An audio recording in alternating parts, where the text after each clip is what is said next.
वफाकी वज़ीर सेहत मुस्तफ़ा कमाल ने कहा है कि भारत कोई फॉल्स फ्लैग ऑपरेशन करेगा तो भरपूर जवाब देंगे। ये हमें मौत से डराते हैं लेकिन हमें मौत अजीज़ है। ये मोदी का गुजरात नहीं बल्कि पाकिस्तान है। भारत जान ले हमने एटम बॉम्ब सिर्फ रखने के लिए नहीं बनाए।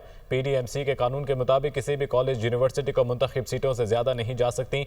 बलूचिस्तान और खैबर पख्तूनख्वा के MBBS और BDS के दाखिलों का मसला हल कर दिया है। हम तो इस वक्त का इंतजार कर रहे हैं कि इंडिया ये एडवेंचरिज्म करे और उसको जो है वो ये करे और उसके बाद जो है वो फिर वो रिस्पांस दे। किसी को मौत से डराते हो और मौत ही अगर हमें अजीज हो जाए तो क्या करोगे भाई? ये गुजरात थोड़ी है नरेंद्र मोदी का कि आकर जो है वो ये वो करे जो उसने गुजरात में किया सारा। ये पाकिस्तान है।